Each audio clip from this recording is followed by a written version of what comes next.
sea para subirlo a la red y ya les quede registrada para ustedes. Uno de los temas que tenemos que ver, uno de los más importantes, es el método de resistividad, ¿sí? Bueno, el método de resistividad, digamos, tiene una serie de ventajas y desventajas. ¿En qué consiste? Consiste en ir midiendo la resistividad o calculándola y después, en base a las resistividades, tratar de determinar, digamos, la naturaleza de las diferentes formaciones que va a través, digamos, en el subsuelo, y también los espesores, es decir, lo que tiene que ver con los tipos de formaciones, si una arcilla, una arena, una rutita, y también las características geométricas, es decir, la profundidad que se encuentra de cada capa y los espesores de cada una de las capas, suponiendo que son capas horizontales. O sea que, en base a las determinaciones del campo, de la resistividad de los terrenos atravesados, podemos deducir la naturaleza y los espesores de la formación atravesada. Al decir naturaleza, estamos haciendo alusión a qué tipo de roca es, ¿sí? Bueno, como dijimos, el método de resistividad presenta ventajas y desventajas. La ventaja es que es uno de los métodos, digamos, indicados para capas horizontales, ¿sí? Es más desarrollado los métodos eléctricos, es decir, de todos los métodos, el que se ha hecho más estudio, más investigación, el método de resistividad dentro de los métodos eléctricos, ¿sí? Y es un método que está indicado para capas horizontales, o sea, para formaciones, por ejemplo, como mantos, ¿sí? Como mantos de hierro, por ejemplo, o de carbón, que suelen ser paralelos, ¿sí? Por ejemplo, generalmente son de óxido férrico, que generalmente son paralelos a la superficie, ¿sí? O mantos de carbón, ¿sí? También el método eléctrico permite la mayor profundidad de investigación, ¿sí? O sea, comparado con los otros métodos, con el potencial espontáneo y con el método de perfil y carta de potencial, el método de resistividad que permite llegar más abajo, ¿sí? Ahora, dentro de las desventajas que tenemos es que, digamos, no permite llegar a profundidades demasiado grandes. Por ejemplo, si queremos llegar a los 700 metros, llegar a profundidades como 1000, 1200 metros, no se puede porque a medida que abrimos los electrodos, ¿sí? Digamos, la señal que llega de la señal eléctrica más abajo, le cuesta recuperar la señal, es decir, que como límite tiene 700, 800 metros de profundidad, ¿sí? O sea, que no es adecuado para detectar formaciones teóricas que hayan a demasiada profundidad. Y dijimos que a medida que abrimos los electrodos, la respuesta del terreno disminuye, lo que limita la profundidad a 700, 800 metros. Y otra cosa, las capas para ser detectadas deben tener un espesor cada vez mayor, ¿sí? Y no debe haber por encima capas de resistividad baja, ¿sí? Otra de las cosas que interesan es la aplicación, ¿sí? O sea, ¿para qué lo usamos? ¿Sí?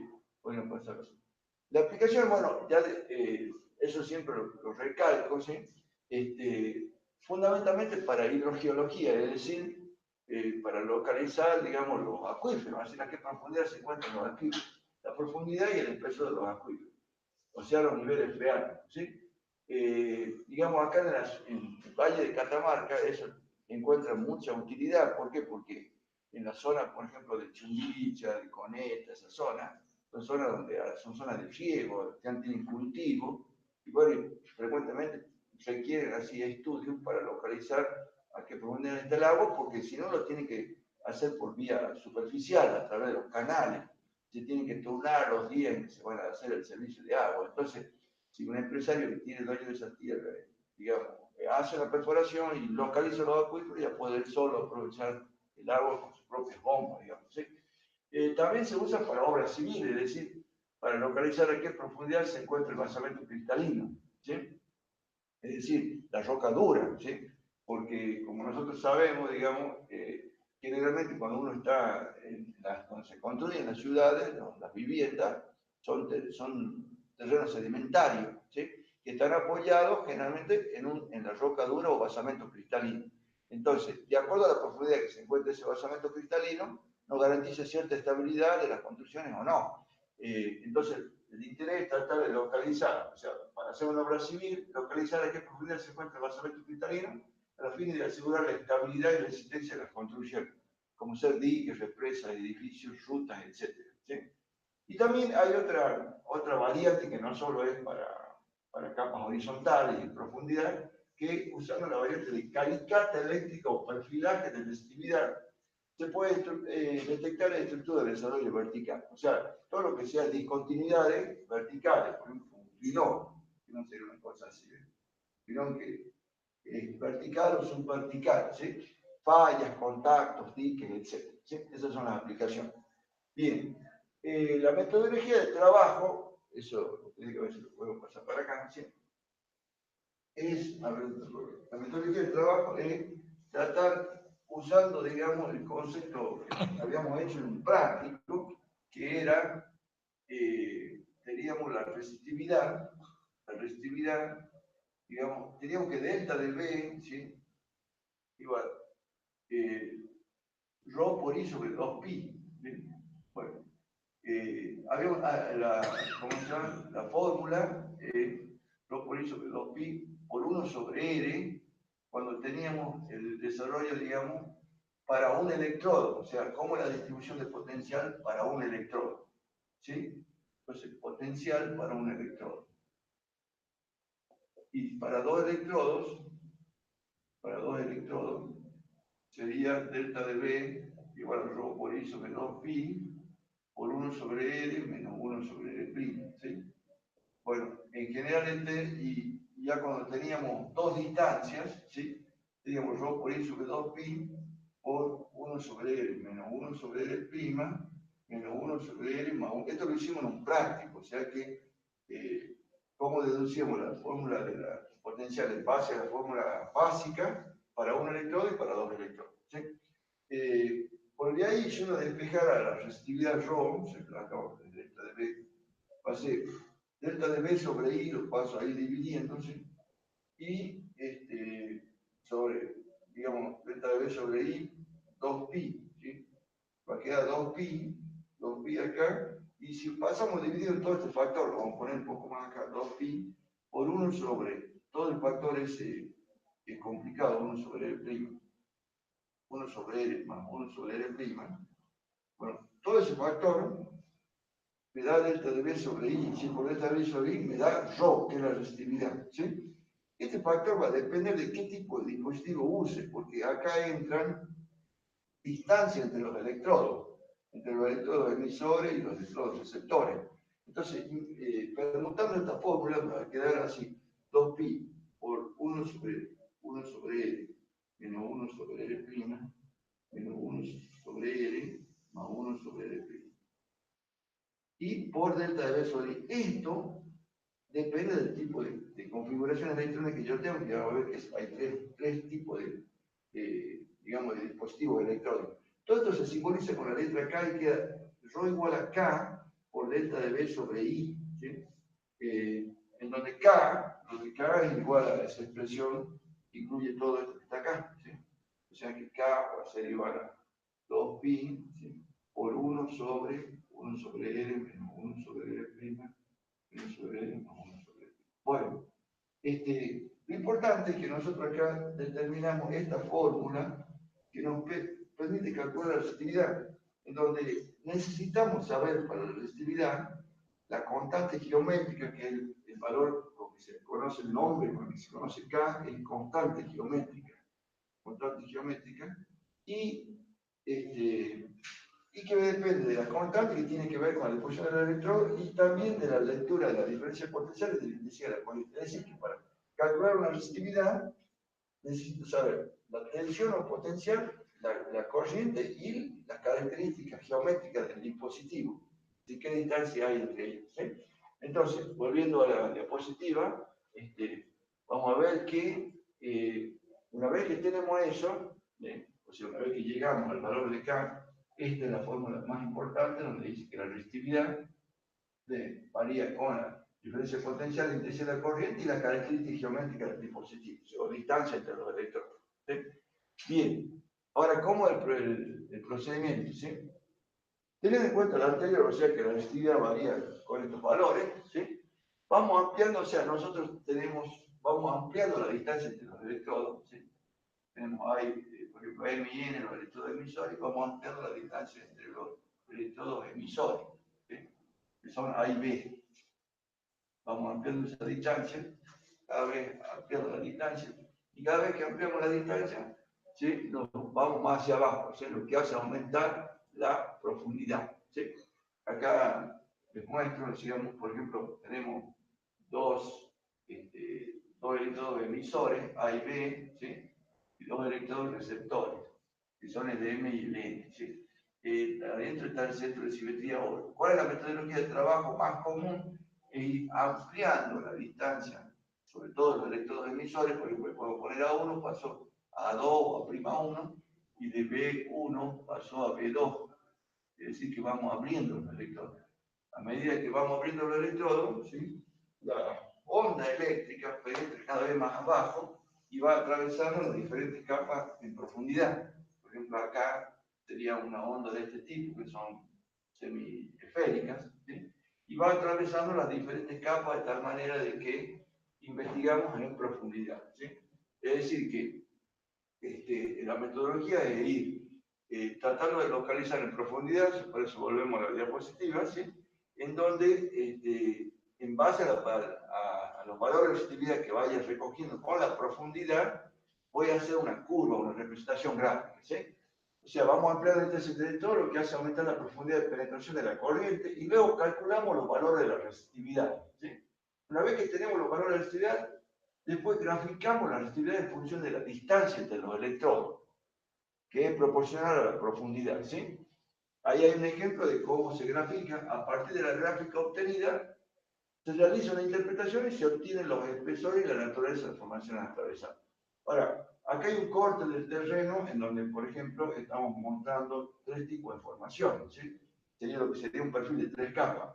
La primera capa es ligeramente inclinada, un pequeño buzamiento con relación a la superficie, ¿sí? Tenemos tres capas, una de 100 a 1 metro de resistividad, generalmente son arena, con ese valor de resistividad, el rodó de 10 a 1 metro, corresponde a arcilla de resistividad, y este es un valor extremadamente alto, 2000, 1000 y tantos, 1200, 1300 para arriba, constituye la roca dura o basamento cristalino, ¿sí? Entonces, por ejemplo, acá los espesores, uno 30 metros y el 2 10 metros. Cuando se trata de tres capas, y la tercera capa es muy gruesa, se suele decir que la tercera capa es de espesor infinito, lo que hace que nosotros no podamos determinarla, solamente determinamos los espesores de la primera y de la segunda capa, ¿sí? Bueno, ¿cuál sería la gráfica? Acá, por ejemplo, tenemos una gráfica de profundidad, es decir, que este eje representa, es como si yo lo integrara al eje en el terreno, y va variando esta capa, después viene esta otra capa, va variando, digamos, de acuerdo a la profundidad. Y acá, en el eje horizontal, tenemos la resistividad. ¿Qué vamos a tener? Que las resistividades crecen de izquierda a derecha, que están, digamos, en lo que sería, ¿cómo se llama? Un gráfico de tipo logarítmico, bilogarítmico, es decir, que potencia de 10, día a la 0,1, día a la 1, día a la 2 y día a la 3, ¿sí? Entonces, por ejemplo, la primera capa tiene 100 ohms, ¿sí? Tiene tendencia a hacerse horizontal, quizás ahí no se nota tanto, pero lo hacemos acá cortadito, ¿sí? Para que se vea, tiene tendencia a hacerse horizontal. Por ejemplo, en el primero está en 100, y es como que se hace horizontal, después baja a 10, tiene tendencia a hacerse horizontal, y después vuelve y se sube a más de 1000. A la altura de 1000, vamos un poquito más arriba, tiene que ser horizontal. Entonces, de izquierda a derecha uno va viendo las resistividades, o sea que la primera capa, casi tangente a la parte horizontal, es 10, la segunda capa es 100 y la tercera capa es 1000 y tanto, ¿sí? Es decir, que para nosotros interpretar un perfil, ¿sí? Normalmente lo que tenemos tendencia a hacer es tratar de ver, yo digo horizontal, pero lo que pasa es que en el dibujo esto hay que girarlo, o sea que en el dibujo este eje pasa a ser así. ¿Por qué? Porque este eje representa la resistividad y este eje la profundidad. Pero la profundidad se la reemplaza a esta profundidad por la distancia entre los electrodos. O sea, como que si yo lo enderezara, pongo así giro un ángulo de 90 grados en sentido antihorario y pongo acá la distancia entre los electrodos, que es proporcional a la profundidad. Y acá pongo la resistividad. Y bueno, ahí se ve claramente, ¿sí? Acá la resistividad, por ejemplo, acá tengo 1000 ohm metros, acá 100 ohm metros, acá 10 y acá 1, que tendría una forma más o menos así. La primera es más o menos unos 100 metros, después baja unos 10 metros, y después sube más o menos por arriba de los 1000 metros. Y eso es lo que decía, que los puntos donde tiende tendencia a hacerse horizontal, me están distinguiendo las capas, o sea que es un perfil de 3 capas. Ahí se lo ve en el terreno, pero viendo, digamos, en el plano, se lo vería así. ¿Sí? Y aproximadamente los espesores de las capas donde cambian de concavidad las curvas, es decir, por ejemplo, acá habría una capa, en el punto de inflexión cambia a otra capa, y acá cambia de cóncavo hacia arriba, cóncavo hacia la derecha o hacia abajo, o sea que habría 3 capas con resistividad bien definida. Por supuesto que hay una técnica para interpretarlo, que se va a ver en un práctico, ¿sí? En donde no es de lectura directa, no es que vamos a decir directamente viendo ahí, sino que con una metodología de interpretación lo determinamos con mayor precisión, con mayor exactitud. ¿Sí? Esa misma figura la vamos a ver así en profundidad y rotada en la siguiente diapositiva. ¿Ves? En la siguiente diapositiva tenemos, esa es la figura que representa, digamos, cómo varía en función de la profundidad, la resistividad. La profundidad está en el eje Y, la resistividad en el eje X. Se ve ahí 3 capas que serían con tangentes verticales, una acá, otra acá y otra acá. Girada esa gráfica, ya lo que era profundidad pasa a ser distancia entre los electrodos. En el caso de Lumberger se llama con la letra N. Y en el eje Y la resistividad. Y ahí vemos claramente que hay 3 sectores en donde la gráfica tiende a ponerse horizontal. De izquierda a derecha tenemos uno de unos 100 metros, otro de 10 y otro de 1000. Bueno, esa es la forma en que se va determinando profundidades, digamos, y espesores de capa y resistividades. Una vez que tenemos la resistividad, uno entra en una tabla y ya directamente reconoce qué formación es, porque cada formación tiene su resistividad característica. Hemos dicho también que la fórmula de lo que es la resistividad es igual cualquiera sea el dispositivo que se use, o sea, depende, es K por delta de B sobre I, pero delta de B sobre I se mide siempre, ¿cierto? Pero el tema de K va a depender cómo ubico los electrodos. Y hay, digamos, 3 dispositivos reconocidos, ¿sí? Que, digamos, mundialmente se aplican para la investigación, que son el dispositivo Penner, el Lumberger y el Lee. Nosotros tenemos un práctico donde hemos desarrollado cómo se va deduciendo la forma de la resistividad y de la constante geométrica para cada dispositivo. Eso, como está visto en el práctico, no lo desarrollamos ahora, pero sí vamos a ir recalcando las características. Por ejemplo, ¿cómo explicaría yo, a ver si volvemos al Benner, el Benner, qué características tiene? Así lo definí en un práctico que yo no tuviera tiempo para desarrollar toda la deducción. Lo primero que diría es que el Benner tenemos 2 variedades, por un lado es simétrico, por el otro lado es asimétrico. ¿Cuál es la característica del simétrico? Bueno, que los 4 electrodos están alineados e igualmente espaciados. En cambio el asimétrico, ¿cierto? Están alineados, pero el cuarto electrodo se encuentra en una distancia extremadamente grande en comparación con los otros 3. Por ejemplo, estaba en 1 y 5 metros, el otro estaría a 300, 400 metros, de tal manera que no influye. Entonces, vuelvo a insistir, ¿cómo definiría? Que en general para los dos, salvo el asimétrico, que está el cuarto electrodo lejos, pero yo diría que los 4 electrodos están alineados a lo largo de un eje y igualmente espaciados, o sea que entre A y N, entre N y N y entre N y B existe la misma distancia. Probablemente acá no esté tan claro porque la A lo hizo demasiado grande, pero tendría que ser más acorde con lo que son. Los 3 distancias tienen que ser iguales, ¿sí? Entonces así se define. Los 4 electrodos están alineados e igualmente espaciados. Y la única diferencia del asimétrico es que el cuarto electrodo está a una distancia muy, muy grande, ¿sí? Bueno, después vamos a ver el resultado que nos da la constante geométrica. A diferencia del Benner, tenemos el Lumberger. El otro dispositivo también tiene sus 2 variantes, simétrico y asimétrico. ¿Sí? El asimétrico ya sabemos que el cuarto electrodo está en el infinito o está extremadamente libre. Entonces, ¿cuál es la característica del dispositivo de Lumberger? Que los 4 electrodos también están alineados, pero simétricos respecto de un punto O. Eso quiero recalcar, que MN es A, pero ya entre A y M no es A, sino que lo que interesa es que el centro de simetría, y generalmente yo lo marco con algún jalón o algún, qué sé yo, una estaca clavada, que no está unida eléctricamente, simplemente sirve como referencia, y me dice que la distancia de ese centro a un electrodo emisor, o a B, o sea, a cualquiera de los 2 electrodos emisores, es la misma y se llama L. Y esa distancia L, digamos, tiene que ser mayor que A, como mínimo 5 veces A, ¿sí? Y el caso del Lumberger, generalmente los electrodos que se mueven son los que se mueven, son los de afuera, y los de adentro se mantienen constantes más o menos 4 o 5 lecturas, hasta que después cuando ya no puedo compensar o no puedo medirlo, tengo que ampliarlo, ¿sí? Pero por lo general voy abriendo los electrodos de afuera, ¿sí? Bueno, y la simétrica es similar, solo que el cuarto electrodo está lejos. Y por último tenemos el dispositivo Lie, que no tiene una sola variante, que sería el mismo, ¿cierto? En el cual el dispositivo Lie es un dispositivo de corrección, que quiere decir que lo que trata es de alguno de los dos métodos anteriores, o sea, al Benner o al Lumberger, ¿cierto? Si se sospecha la existencia de alguna anomalía en superficie, que se llama efecto lateral, ¿sí? Cuando hay efecto lateral, el dispositivo Lie permite corregirlo, reconocerlo el efecto lateral. ¿Cómo se reconoce el efecto lateral? Porque suponiendo que hubiera una anomalía, acá para no manchar, una anomalía que esto fuera, por ejemplo, algo enterrado, que esté en el espacio entre M y N, ¿sí? Consiste en introducir un quinto electrodo.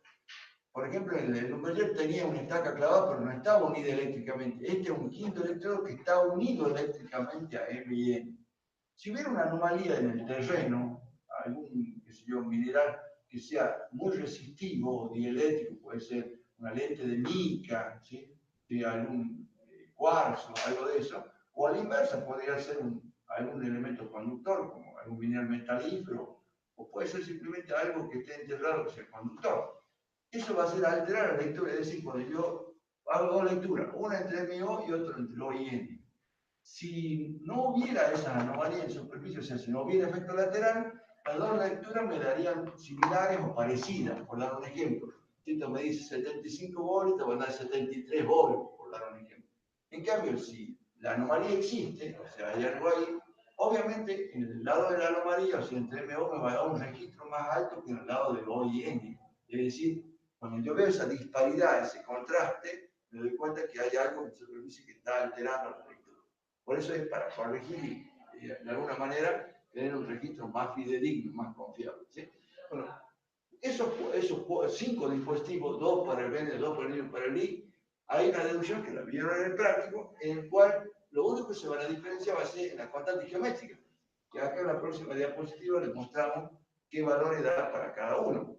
Para el BN simétrico da 2pi por A, generalmente se usa el A minúscula, acá puse mayúscula. El BN asimétrico es el doble, o sea, 4pi por A. El Lumberger simétrico es pi por el cuadrado sobre A. El asimétrico es el doble de eso, 2pi por el cuadrado sobre A. Y el I es 4pi A, que es similar al BN asimétrico, da el mismo valor. Pero todo miden el potencial y la intensidad de la corriente. Lo único que se diferencia es la constante geométrica, ¿sí?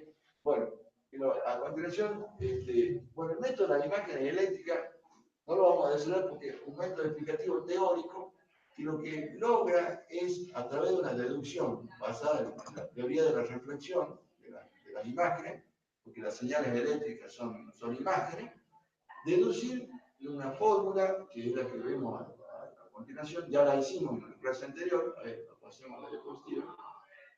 Y nos llega una fórmula acá al final, en donde dice que lo que logramos con eso es determinar que la resistividad, que se debe llamar resistividad aparente, porque en realidad no es resistividad real, sino que generalmente influye en las diferentes capas. O sea, si yo tengo una capa acá arriba y otra capa abajo, no es que sea toda una resistividad pura, la resistividad 1 es 10 a 1 metro, ¿sí? 10 a 1 metro, y la resistividad 2 es 100 a 1 metro.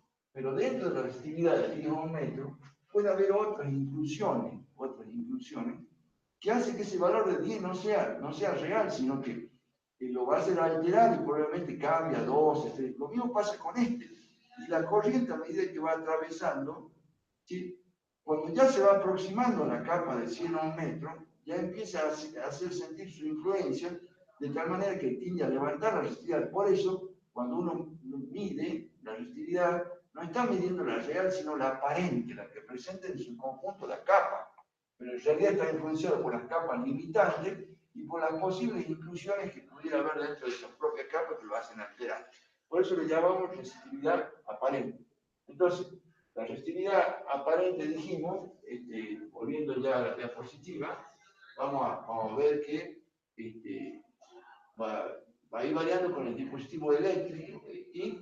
Y acá, en lo que es el método de la imagen eléctrica, llegamos a la última, una expresión en donde se expresa la resistividad aparente como una función de varias variables, como lo que se ve en matemáticas, segundo cuatrimestre de geología o lo que es análisis 2 para minas, ¿sí?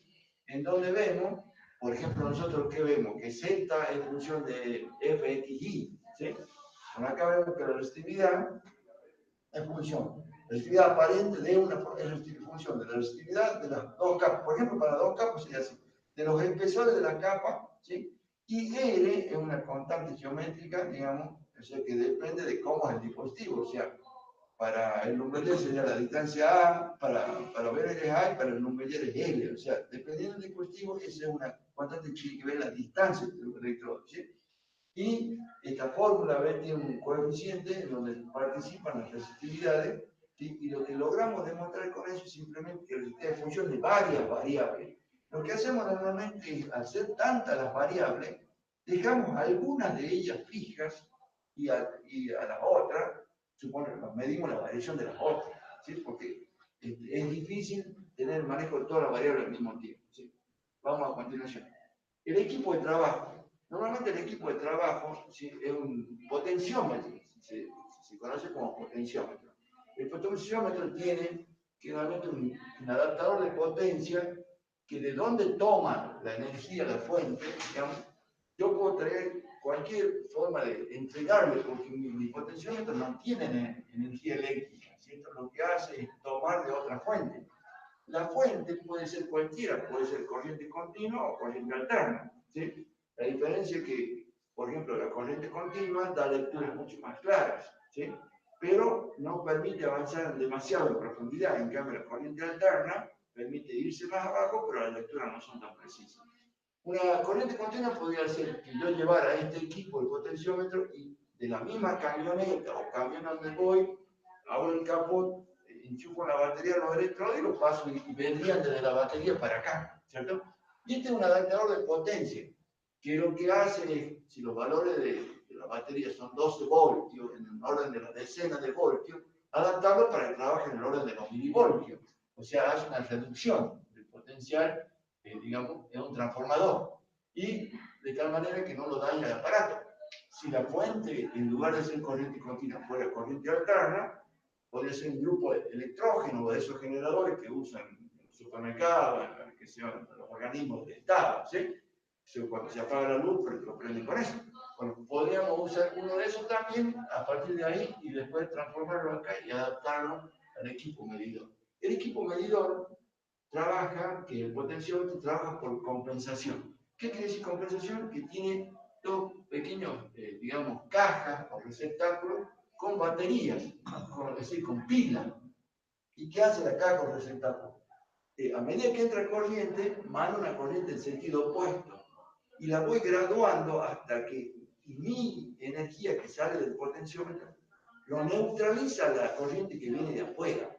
Se viene una corriente de afuera y otra que manda la cajita de adentro. Cuando están compensadas, la aguja queda en el medio, ¿sí? Pero lo que fue necesario girar para que se compense queda marcado en el dispositivo, en el dial, y me permite leer que la lectura tanto de la diferencia potencial como la intensidad de la corriente. ¿Por qué tiene dos potenciómetros? Porque uno digamos, va a neutralizar o compensar los potenciales naturales del terreno. O sea, generalmente los terrenos, cuando uno, aunque no mande corriente, clava el electrodo, ya lo vimos en la unidad que se llama potencial espontáneo. Muchas formaciones, sobre todo los sulfuros, generan un potencial natural, pero yo no quiero medir potencial natural, por eso primero compenso el potencial natural y luego inyecto corriente, introduzco un campo eléctrico y veo la respuesta a ese campo eléctrico. Por eso necesita dos potenciales. Uno para compensar el potencial natural y el otro el potencial inducido, ¿sí? Entonces, el bicompensador doble potenciómetro, el primer potenciómetro anula las corrientes naturales, o sea, los potenciales espontáneos, cuando aún no se ha enviado corriente al suelo. Y el segundo compensador mide el potencial artificial creado por la excitación del terreno, ¿sí? Otra cosa importante es el rango de medición, ¿sí? Normalmente el rango de medición es tanto para la tensión como para la corriente, ¿sí? Generalmente son preguntas de exámenes porque normalmente las unidades que manejamos nosotros, hablamos de voltios, por ejemplo, uno dice a la corriente domiciliaria que llega a la casa es del orden de los 220 voltios. Por ahí está baja la tensión en 210, 200, 190. Pero ahora hablando de voltios. Cuando nosotros inyectamos corriente al terreno, tiene que ser corrientes pequeñas, ¿sí? Tensiones del orden de los milivoltios. Cuando último podemos trabajar con 1, 1,5 voltios, o sea, como cada voltio tiene 1000 milivoltios, como máximo 1500 milivoltios. Entonces, generalmente de 0 a 2000, de 0 a 2000 milivoltios, o sea, como máximo 2 voltios, ¿sí? Y para las corrientes, también no estamos midiendo amperes, sino del orden de los miliamperes, de los 10 miliamperes y los 2000 miliamperes, o sea, como máximo 2 amperes. Y generalmente con un margen de error para ambos del 2%, es decir, que nuestras mediciones, si entran dentro de ese margen de error, las podemos tomar como válidas. Si el error es más grande, ya no se hace. ¿Sí? Bien, a continuación tenemos uno de los problemas que hay, ¿sí? Es que cuando clavo el electrodo, ¿sí? Si el terreno es seco, es decir, no ha sido regado desde hace mucho tiempo o no llueve seguido, al clavar el electrodo, el suelo si es seco, arenoso o resistente, cuando yo clavo el electrodo emisor, ¿sí? Si este terreno es muy seco, acá están los receptores, lo que va a pasar es que la corriente tiene que cerrar el arco eléctrico, va de A a B. Si este terreno es muy resistente, tiene a producir un efecto que es como que la corriente se junta ahí y no pasa, no cierra el arco, lo mismo pasa para este lado. La corriente, ¿sí? Se llama el efecto de polarización. Las corrientes como que se giran y es muy poco lo que pasa para cerrar el arco. El efecto de polarización, digamos, se hace mucho más manifiesto, más importante, cuando el terreno es muy seco y muy resistente. Entonces, al clavar el electrodo, cuesta pasarle corriente. Una de las formas de neutralizar eso es, por ejemplo, clavarlo mucho más profundo a los electrodos, o bien clavarlo a los electrodos y regarlo con alguna solución que contenga sales, por ejemplo, sulfato cúprico, ¿sí? ¿Cuál es la finalidad? Que las sales lo que hacen al exceso de electrones que pudiera haber acá, por ejemplo, si es sulfato cúprico, tiene iones más no de cobre, y esos cobres van neutralizando el exceso de electrones que hay acá, y al neutralizarlos permite pasar la corriente para el otro lado.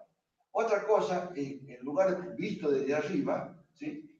También se puede hacer poner varios electrodos, es decir, que un electrodo emisor no sea uno solo, acá sería el equipo, ¿cierto?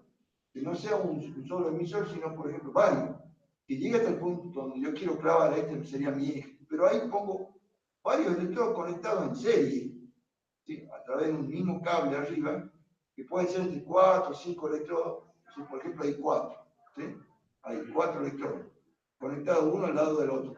¿Qué logro con eso? Al ser mayor la cantidad de puntos donde se ingresa la corriente, logro vencer la resistencia de polarización y se cierra el arco eléctrico, ¿sí? Pero siempre quedó la duda de que si nosotros ponemos más electrodos, cuando más electrodos ponemos se va reduciendo. Pero resulta que a medida que vamos aumentando la cantidad de electrodos, no disminuye tanto, al principio disminuye en forma considerable, pero después no. Hay una gráfica que es la que vamos a mostrar a continuación, en donde se ve cómo va cambiando la resistividad en un punto, en un extremo de un cable, a medida que le vamos agregando electrodos a ese extremo.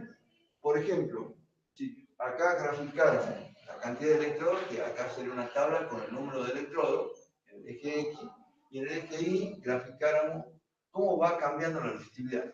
Para fijar la idea, cuando tenemos solo electrodos, le asignamos una resistividad de 1, ¿sí? Para hacer en forma comparativa, o del 100%, como se dice, ¿sí?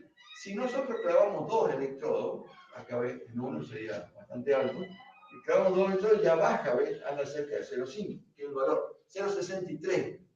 Dicho en términos más de porcentaje, bajó el 63%. Un tanto por 1 sería 0,63. Si en vez de 2 uso 3 electrodos, disminuye considerablemente porque baja cerca de la mitad, al 51%, 0,52. Pero después observo que a medida que agrego los electrodos, y los electrodos son caros. Si yo, por ejemplo, compro 20 electrodos y, bueno, no he logrado llevar la resistividad muy extremadamente baja. Entonces, lo razonable es poner cuando mucho 4 o 5 electrodos, o 3 o 4 electrodos. De esa manera, yo logro disminuir sensiblemente y no hago mucho gasto de inversión, ¿sí? En cambio, si ya exagero la cantidad de electrodos, la reducción de la resistividad no es tan importante, ¿sí? Bueno, ¿qué otra cosa sería el tema de las variantes que tiene? O sea, que el método de resistividad tiene dos variantes, ¿sí? Una es el sondeo eléctrico vertical, que es lo más común y es lo que van a hacer prácticos de minas mañana. Bueno, de geología ya lo comenzaron el pasado, ¿sí? Bueno, ¿cuál es el sondeo eléctrico vertical? La característica es que, primero, nosotros vamos abriendo los electrodos emisores A y B, ahí es el B, A y B, después tenemos A', B', y al segundo a veces A1. Abrimos los electrodos a lo largo de una línea, ¿sí? O sea, nuestra idea es que a medida que abrimos un electrodo penetre la onda más abajo y vamos investigando las capas horizontales que aparecen en profundidad, ¿sí? Es decir, que lo que mantenemos las líneas, el eje, y lo que hacemos es ir abriendo, variando la distancia entre los electrodos, ¿sí? El sondeo eléctrico vertical es indicado justamente para todo lo que tiene que ver con los acuíferos y con, digamos, la localización del basamento cristalino, ¿sí? Y la otra variante, que esa la vemos después, es la calicata eléctrica, en donde ya no lo abrimos en todos los electrodos, sino que lo desplazamos sobre la superficie, manteniendo los 4 electrodos a igual distancia, pero desplazándolo. En este caso, varía la distancia entre los electrodos, ¿sí? Pero el eje no cambia, siempre tiene el mismo eje y el centro de simetría, ¿sí? Bien, entonces a continuación vemos cómo va variando en función de qué variable, ¿sí? Porque el sondeo eléctrico vertical, acá vemos la otra variante. La variante de la calicata sería una vista en planta. Ve que no hay un solo eje, sino que se va trasladando, el centro de simetría se desplaza a lo largo de una línea. Y digamos, los 4 electrodos se desplazan paralelamente, manteniendo el eje el centro a lo largo de la línea. La distancia entre los electrodos no cambia.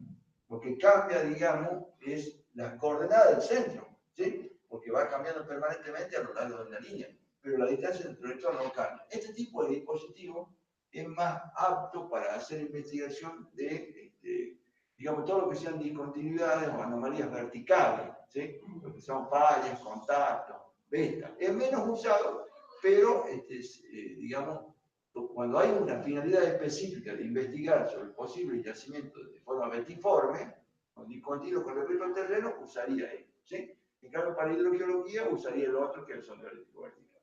Bueno, a continuación, lo que vemos es, teniendo ese concepto de una magnitud física, ¿sí? En este caso geofísica, ¿sí? Que sería la resistividad aparente, que es tomado como concepto de función, que es función de varias variables. ¿Cuáles serían las variables? Una es las coordenadas del centro, x0 y 0, latitud y longitud, ¿sí? Referenciada en GT, ¿sí? x0 y 0. Otro es, supongamos que esta decía la división norte-sur y esta este-oeste, ¿sí? Otro es el azimut, θ, que tiene que ver con la línea a lo largo del eje, que ángulo forma con la división horizontal, o sea, la división este-oeste, que sería el azimut, ¿sí?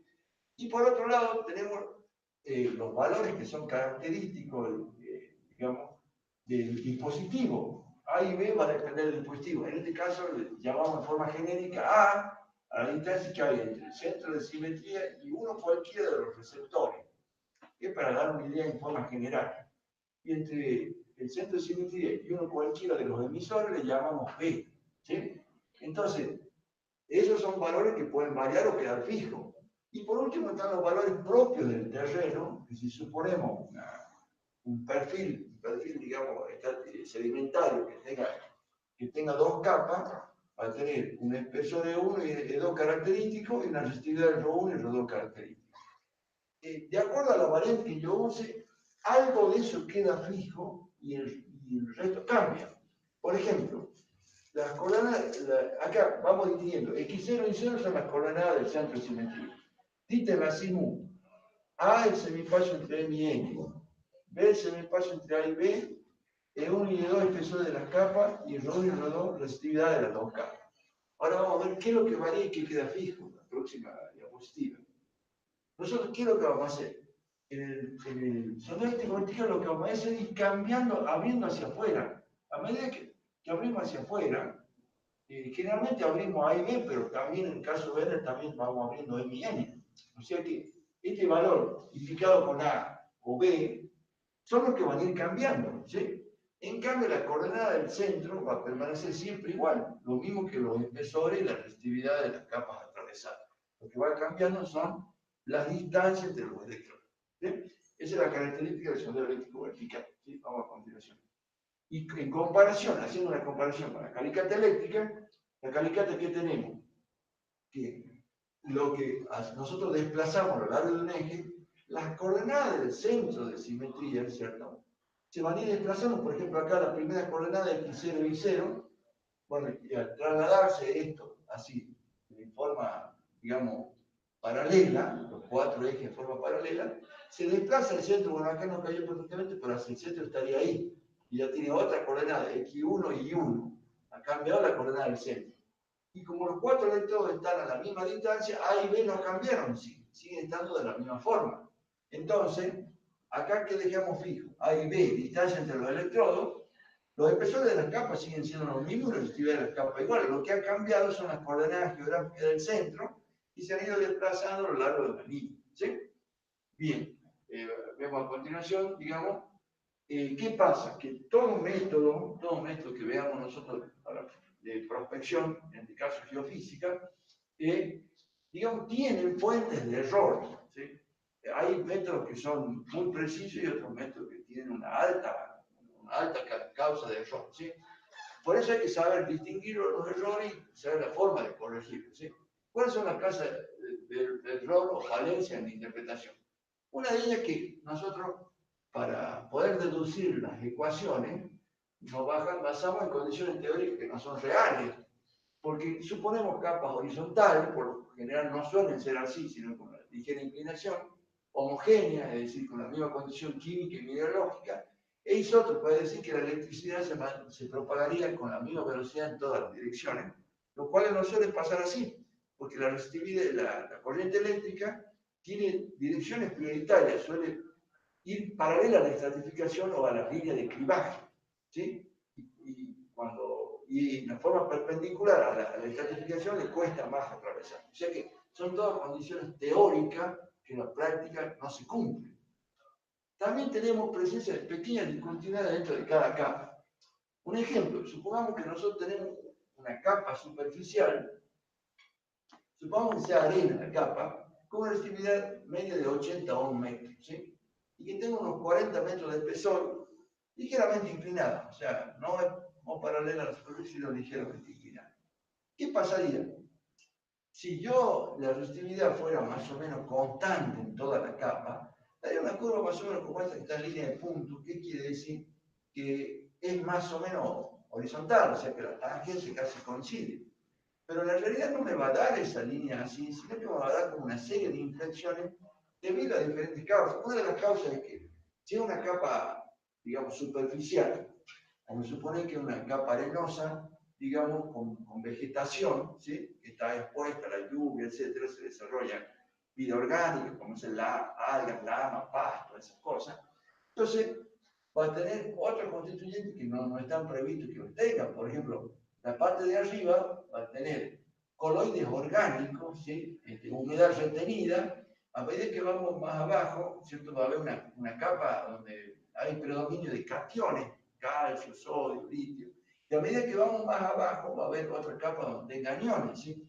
Entonces, la humedad, a su vez, va produciéndose, se va evaporando de abajo hacia arriba y va atravesando los diferentes poros como si fueran, digamos, tubos capilares.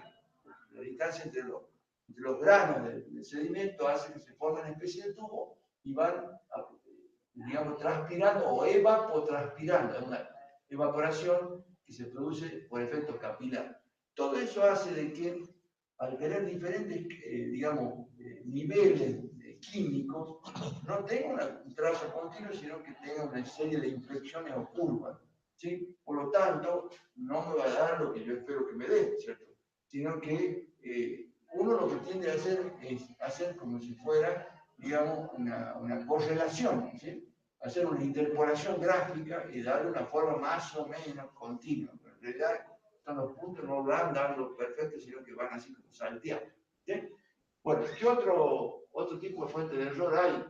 Otro ejemplo que tenemos de fuente de error sería la imagen siguiente. Por ejemplo, tenemos lo que sería la profundidad a la cual medimos. Por ejemplo, primero vamos a ver lo que se llama el efecto lateral. ¿Cuál es el efecto lateral? El efecto lateral es cuando, lo que hablaba recién, una anomalía en superficie causa errores en la lectura. ¿Sí? En este caso, este especie de cuadrado, así decir, o rectángulo que está en negro, ¿sí? Es una anomalía próxima a la superficie. ¿Cuál es el problema? Es que nosotros tendemos a creer que es otra capa más. Por ejemplo, acá yo tengo una capa superficial de 100 a 1 metro, que si no hubiera esta anomalía me mediría perfectamente 100 a 1 metro. ¿Sí? Que sería el caso cuando está ahí 100 en la gráfica, digamos, bilogarítmica, 100 me daría una cosa casi horizontal. ¿Sí? Es decir, viéndola, digamos así, rebatida, o vertical si lo viera en profundidad. ¿Sí? Pero ¿qué pasa? Al tener una anomalía, depende de la posición donde esté ubicada la anomalía, va a hacer alterar las lecturas. Por ejemplo, si tiene una inclusión esta de un cuerpo, digamos, de baja resistividad, 1 a 1 metro, a esta de 100 tiene tendencia a hacerla bajar, ¿sí? Porque la corriente le cuesta, se pasa por ahí. Entonces, ¿qué hacemos? Lo que sería la gráfica de cuando está ya la posición debajo de uno de los electrodos, en este caso emisor B, le corresponde a la gráfica 1. Quiere decir que en lugar de dar 100, ese 1 o 1 metro lo va a hacer bajar con tendencia a llegar más a cerca de 10. Lo hace bajar considerablemente. Cuando está debajo de uno de los electrodos emisores. Si está en el medio, esta sería una suposición ahora que la anomalía está en el medio. Cuando está en el medio produce un efecto contrario, digamos. Es como que hace aumentar la resistividad, en lugar de bajarlo, hace subir la resistividad, porque le cuesta pasar la corriente por la anomalía, justo en el medio. Entonces, en lugar de irse para abajo, la resistividad sube para arriba de 100. No me está dando el valor de 100, sino un valor más alto. Y si lo corro a la anomalía, si estuviera hipotéticamente en otra posición, debajo del otro electrodo receptor, digamos, N, también baja, pero ya en forma no tan considerable. Eso de que depende de la posición, ¿sí? Hace de que tengamos problemas porque nos hace interpretar como si fueran otras capas, estas cosas así, como si fueran otras capas distintas, porque en realidad es una sola capa, solo que ha ido variando la posición de la anomalía. Entonces, ¿cómo se hace para evitar el efecto lateral? ¿Sí? Siempre hay, digamos, cada dispositivo tiene una sensibilidad al efecto lateral. ¿Sí? Por ejemplo, el Behner es muy sensible al efecto lateral, en cambio el Lumberger no tanto. O sea que si yo tuviera la posibilidad de elegir cuál de los dispositivos es más adecuado, yo elegiría el Lumberger, porque acusaría menos el efecto lateral. Si hubiera anomalía, no le altera tanto a los registros. ¿Sí? Otra cosa que se puede hacer es usar el dispositivo Lee. El dispositivo Lee corrige. O sea que si ya hay efecto lateral, uso el dispositivo Lee para corregir. Y también se puede hacer dos sondeos, uno en la dirección en que usa la capa y otro perpendicular. ¿Sí? Si hay anomalía lateral, va a haber una diferencia muy notable entre cuando el sondeo está hecho en la dirección en que usa la formación con respecto a que se lo hace perpendicular. Va a haber una diferencia en las lecturas. ¿Sí? En cambio, si no hay anomalía lateral, va a dar más o menos parecido en una dirección que en la otra. Es una forma de detectar anomalía lateral. Otro efecto que tenemos es el poder de resolución, también es una causa de error. ¿Cuál es el poder de resolución? El poder de resolución me dice de que cuando hay una capa, ¿sí? en el interior de una parte del subsuelo, que tenga una resistividad contrastante con la capa de arriba y la de abajo, ¿sí? Muy dispar, eso se va a poder detectar de diferentes modos, de acuerdo a que si está cerca de la superficie o si está más abajo. Por ejemplo, supongo una capa que está por segunda capa, que tiene un espesor de 20 metros, y una resistividad de 1 metro. que es bastante contrastante con la de arriba y la de abajo. Justo arriba hay 100 metros y abajo 100 metros. Es bastante dispar. O sea que debería ser reconocido, detectable fácilmente. Pero eso depende de a qué profundidad se encuentre la capa. Por ejemplo, si la capa, esta de 20 metros, está a una profundidad de 20 metros, se nota claramente que la resistividad baja, porque baja de 100 a 1. Aquí lo que sería esa curva que está en azul, ¿ve? En 1, la curva solar está en 100 y baja a 1. Ahí se nota perfectamente. Pero si nosotros en otra situación hipotética suponemos que esta capa está más abajo, o sea que el espesor de la primera ya no es de 20, sino de 50, al estar más abajo ya lo detecta menos. Sería el gráfico 2 en rojo, que veo que ya se corrió, no va para 1, sino para cerca de 10. No me está dando la actividad real que de 1, sino, ¿sí? Si ahora suponemos que está mucho más abajo, a los 80 metros, ya lo detecta mucho menos, que sería la gráfica en color verde. Prácticamente ya no es reconocible, ¿sí? Y ya cuando lo tenemos a 100 metros, ¿cierto?, de profundidad, prácticamente queda negra, casi una línea recta, y ya ni siquiera reconoce el cambio de actividad. Ese se llama poder de resolución. Y realmente haciendo una división, pasamos para acá, haciendo una división entre el espesor, ¿sí?, y la resistividad de la capa, en este caso, por ejemplo, el espesor, ¿hasta dónde se lo registra? Más o menos hasta los 80, o sea, si el espesor de 20 metros y la resistividad, sería sobre la profundidad. Claro, la profundidad, acá, perdón, sería el espesor 1, el espesor 2 y el espesor 1, ¿cierto? O profundidad, pongamos H, 20 sobre 80 metros, ¿sí? Entonces, el espesor de la capa lo divido en la profundidad, por ejemplo, acá en un cuarto, o sea, 0,25. Hasta ese valor es detectable, ¿sí? Si, por ejemplo, ya a los 100 metros ya no, porque ya se hace más bajo de 0,25. ¿Sí? E2 sobre la profundidad sería 20 metros sobre 100 metros, ¿sí? Y eso me daría 0,25, sería 0,2. Es más bajo que 0,25. Y en los otros casos, E2 sobre H sí se puede determinar. Por ejemplo, si estuviera a los 40 metros, E4 es 0,5. ¿Sí? O sea, puede bajar hasta 0,25, pero no hay más allá de 0,25. Es decir, que en ese caso, la profundidad a la que yo lo reconociera como máximo sería 80 metros. Ya más abajo de eso ya no lo reconozco. ¿Sí? Bueno, ¿qué otro factor o causa de error puede haber, digamos, aparte de lo que estuvimos citando? Hemos citado primero el tema de lo que es el efecto lateral. Después hemos citado, digamos, el poder de resolución de acuerdo a la profundidad. ¿Sí? Y por último, citamos acá otra causa de error, que es el principio de equivalencia. ¿Cuál es el principio de equivalencia? ¿Sí? Es que dan curvas muy parecidas, ¿sí? O sea, yo cuando tengo, eso se da mucho cuando se dan curvas que se presta a errores de interpretación. Cuando yo tengo una capa intermedia, ¿sí?, entre arriba y abajo, tiene una actividad muy dispar.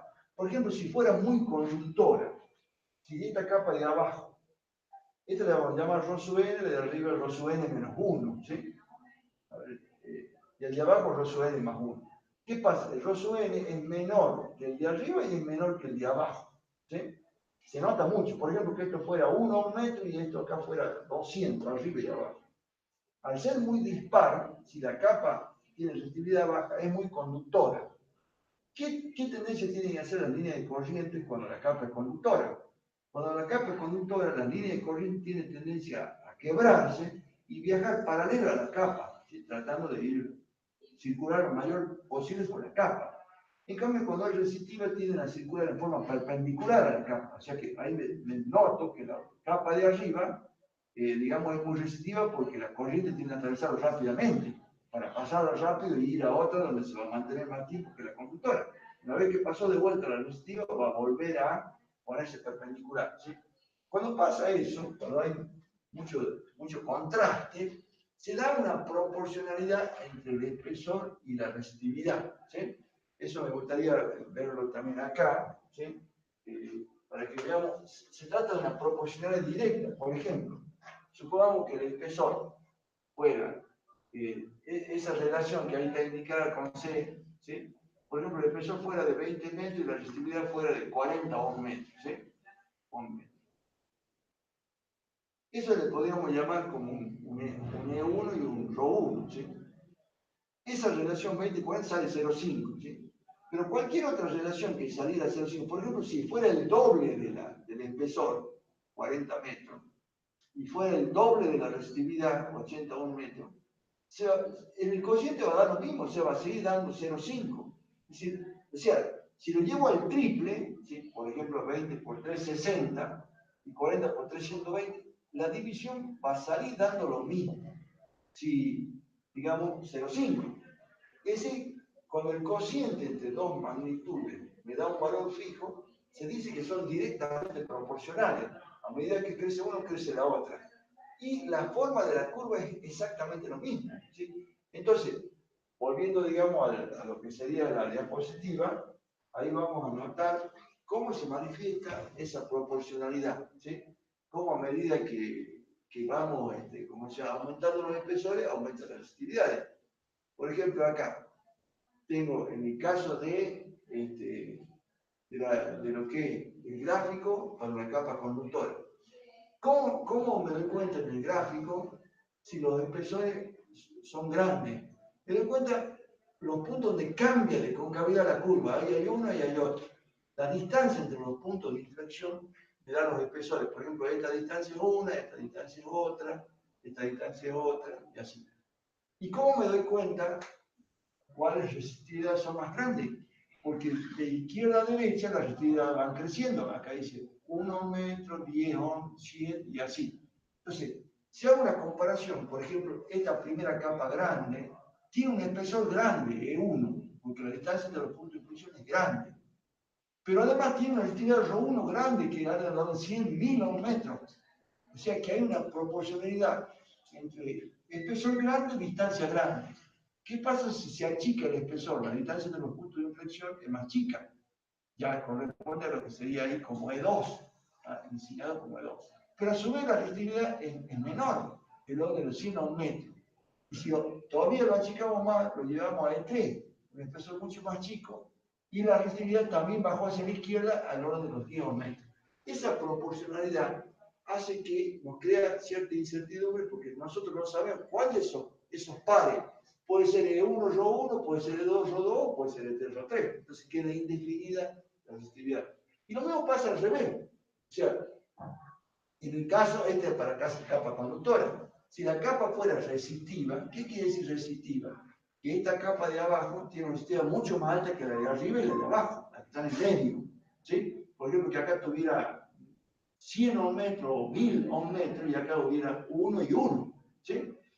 ¿Cómo se manifestaría primero la línea de corriente? Que la capa de arriba, si al tener baja resistividad, es conductora. Entonces la línea es más o menos paralela de corriente a la formación. Cuando encuentra la capa resistiva se pone perpendicular y vuelve a encontrar otra conductora y se pone paralela. Bueno, en ese caso se da una proporcionalidad, pero lo que se llama proporcionalidad inversa. ¿Qué quiere decir? Y la proporcionalidad inversa, que están relacionadas a través de un producto. O sea, entre el espesor y la resistividad existe una relación de proporción donde aparece multiplicando. Quiere decir que si uno aumenta, el otro tiene que mermar para que permanezca constante el producto. ¿Sí? Por ejemplo, si tuviéramos, ya volviendo acá, sería que yo tengo que E igual a E1 por ρ1. Por ejemplo, si yo tuviera que un espesor fuera de 20 metros, ¿sí? Y una resistividad de 40 ohms metros, eso me daría 800, 2 por 4, 8, 800. Para que me dé 800, yo puedo cambiar a otro espesor, lo llevo al doble, 40 metros. Si yo le pongo el mismo 40, va a dar 1600, o sea, yo quiero que me salga el mismo número. Entonces, si creció el espesor, se fue a E2, la resistividad ρ2 no puede seguir siendo la misma, sino tiene que mermar para que el producto permanezca constante. ¿A cuánto debería valer? Si esto me dio 800, ¿cuánto debería valer ρ2 para que siga dando 800? 20. ¿Pues? Entonces, fíjense que cuando están relacionados de ese modo, que están multiplicando, si uno crece, el otro tiene que mermar para que el producto siga siendo el mismo. esas magnitudes se dice que son inversamente proporcionales. Y eso también se manifiesta allá, digamos, en lo que es la gráfica, ¿sí? O sea, lo que es, digamos, volviendo a la presentación, ahí vamos a ver que la gráfica va a dar, digamos, contraste, es decir, vamos a tener, en este caso, vamos a tener, acá las líneas vienen paralelas, acá son los perpendiculares, vuelven a ser paralelas. Acá la gráfica se manifiesta con espesores grandes y resistividades pequeñas. Por ejemplo, el que está más a la izquierda, que tiene una resistividad de 1 a 1 metro, ¿sí? Ese sería el ρ1, la distancia entre los puntos de inflexión es muy grande, o sea, un E1 grande y un ρ1 pequeño. Si vamos hacia la derecha, el E2 ya mermó, es decir, ¿por qué? Porque la distancia entre los puntos de inflexión es menor, pero aumentó un poco la resistividad, se fue a 10. Y en el tercer caso, digamos, vamos a tener un espesor mucho más, es decir, más pequeño, digamos, y la resistividad va aumentando, o sea que acá el espesor, en el caso del tercero, el espesor es muy pequeño ya prácticamente, y la resistividad ya es muy grande, es decir que uno ha ido mermando el espesor y la resistividad ha ido aumentando, ¿sí? Entonces, ese tipo de problemas también causa errores en la interpretación, ¿sí? Bueno, y por último, tenemos cómo se opera el método de resistividad en la práctica, ¿sí? Que eso es lo que se vio en el trabajo práctico, en el caso de arqueología que ya lo vieron y en el caso de minas que lo van a ver mañana, ¿sí? ¿En qué consiste aproximadamente así, en líneas generales, ¿sí? Vamos a tener que ver cómo se van recogiendo los datos, cómo se los lleva a una planilla, y luego, en base a esa planilla, hacer una representación gráfica en un sistema de eje, y luego, una vez que tengo la gráfica, cómo lo interpreto, ¿sí? O sea, primero sería completado de la planilla, después sería llevar esa planilla al registro gráfico, o sea, hacer una gráfica, y por último, lo que se llama registro semiótico, cómo se interpreta esa gráfica, que me va a permitir asignar, digamos, espesores y resistividad en este caso. Bueno, en el práctico van a ver que ustedes tienen, son 4, digamos, hojas, ¿sí? En donde tenemos primero, tenemos la planilla de campo, ¿sí? Que es la que está acá, solo que esta planilla, ahí lo pueden ver bien.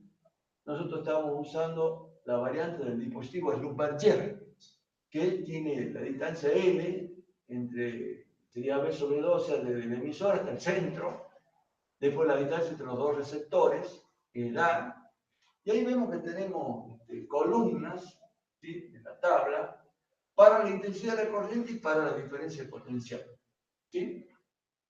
Esta lectura que se hace, siempre nosotros tenemos una lectura de la intensidad acá y una lectura del potencial, que van a ver que está llena acá la hojita, ¿sí? Lo que me falta es poner el valor real en miliamperes y el valor milivolt. ¿Por qué?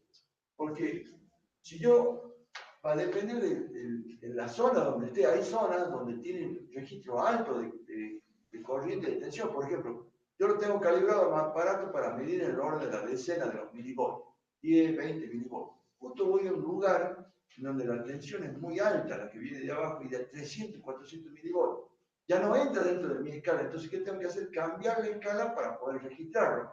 Entonces, de acuerdo a la escala que usé, ¿cierto? Los valores reales son escalas reducidas. Los valores reales van a figurar acá. Se va a obtener multiplicando la lectura por la escala. O sea que acá usted tiene la lectura y tiene la escala, multiplicando los dos van a obtener el valor real. Tanto en la intensidad de la corriente que en esta columna, como de la diferencia potencial que en esta columna. Y después, una vez que tengo yo los valores de I y de B, ¿por qué no necesito I y B? Porque necesito sacar la resistividad aparente. El delta de B y el I que calculo en esa columna va a aparecer acá.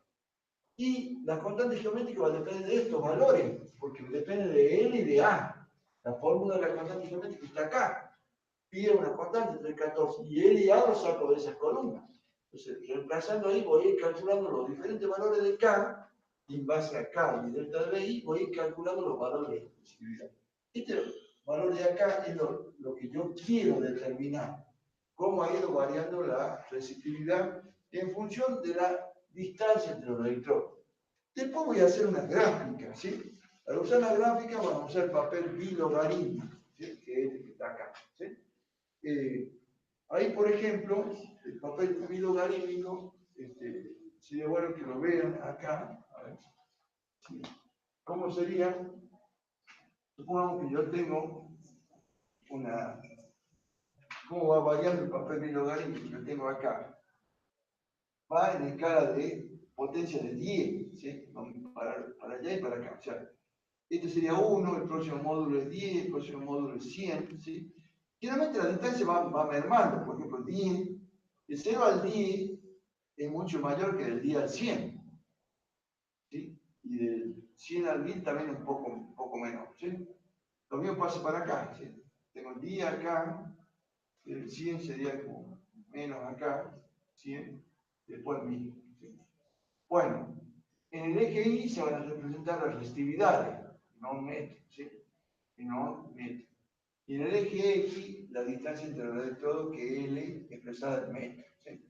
Entonces, ¿qué me va a ir dando? Supongamos que yo, en la primera lectura, me dio, por ejemplo, acá va a ir, no exactamente la mitad, porque va mermando, o sea que el 5 probablemente esté más allá de la mitad, por ahí más o menos.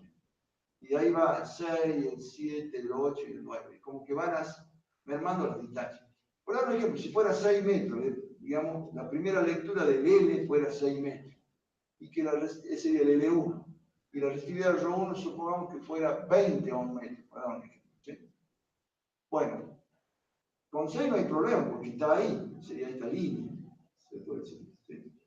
Y en el caso de la resistividad de 20 ohms metros, acá tengo 100, lo mismo va a pasar acá. Ahí en el medio, no exactamente en el medio, sino un poquito más arriba, va a figurar un 5 más pequeño. Eso se interpreta como 50, o sea, se multiplica por el límite inferior. 5 por 10, 50. Y acá va a estar dividido en 5 partes, 4, 3, 2 y 1. Quiere decir que esto se va a interpretar como 10, como 20, 30, 40, 50. 60, 70, 80, 90. Otro, por ejemplo, como acá, si ahí tiene un 2, sería 200. ¿Sí? Acá sería 300, hasta que llegue al 5 sería 500. Es decir, que se multiplica por el límite inferior. ¿Sí? El límite inferior. En el caso nuestro, a ver, vamos a... A ver. Entonces, por ejemplo, si fuera 20 ohms metros, ahí dice 10, a la altura del 2 se multiplica por 20 ohms metros, o sea que sería, por ejemplo, este primer punto. 6 ohms metros y 20 ohms metros estaría ahí. Por ejemplo, que la segunda lectura sea, por ejemplo, L igual a, si lo pongamos de 30 metros, ¿sí? Y que el rodón sea, por ejemplo, 200 ohms metros, ¿sí? Entonces, 30 metros, ¿dónde lo voy a buscar? Digamos, entre 10 y 100. De 10 y 100. Aquí va a haber uno que diga 5, otro que diga 2 y otro que diga 3. Como se multiplica por inferior, 3 por 10, 30. ¿Sí? Sobre esa línea va a estar. Y como dice 200 metros, lo voy a buscar entre 100 y 1000. ¿Sí? Si 100 está acá, ¿cierto? 100 y 1000 está acá, entre 100 y 1000 va a estar 200. Lo busco a la altura del 2 y 2 por 100 es 200. O sea que el otro punto va a estar marcado ahí.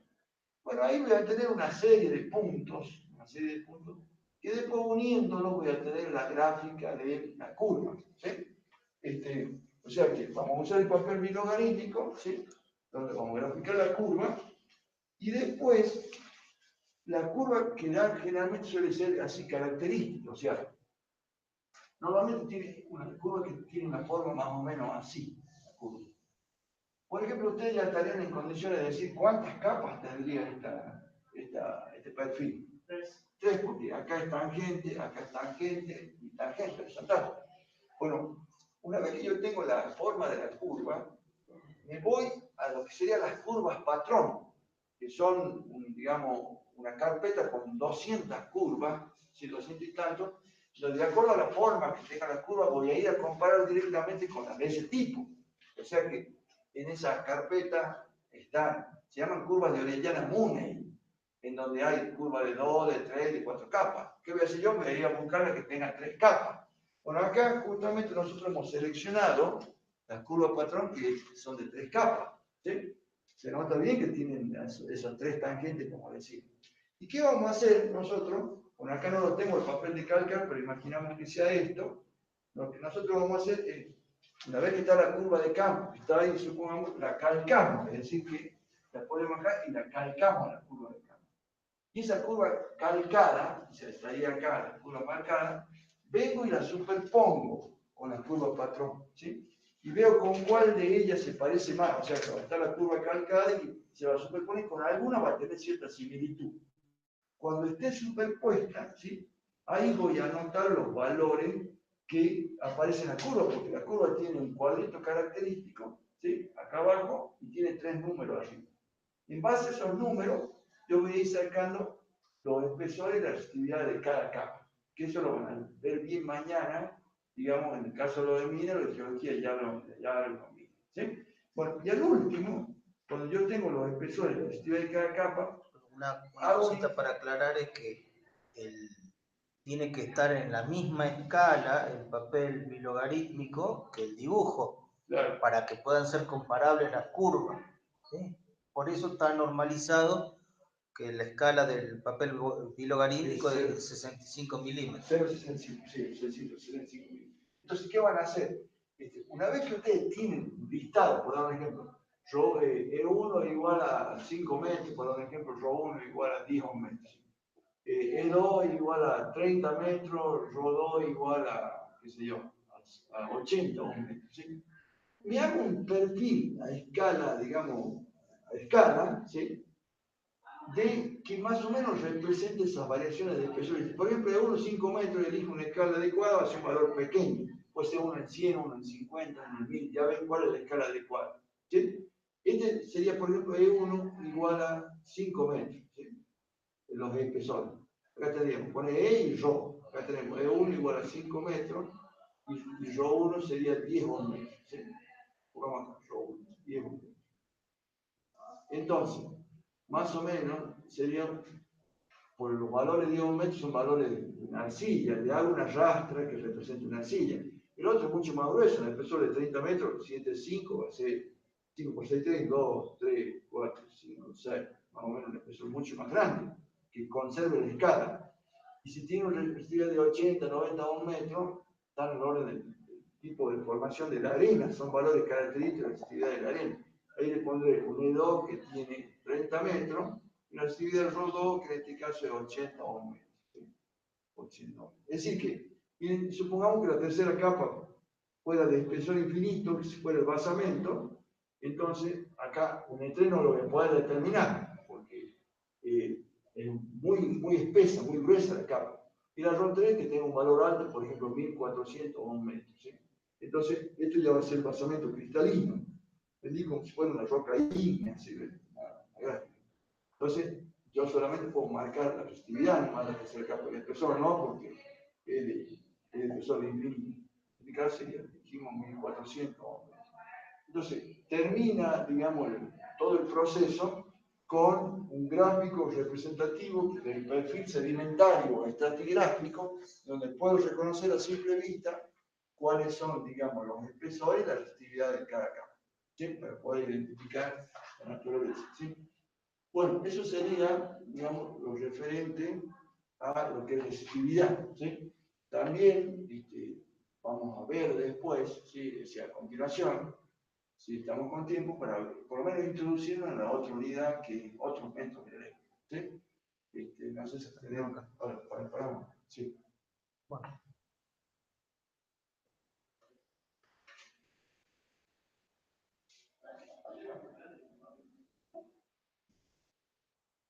Bueno, no sé si ahora termina ya. Ya estamos terminando, sí.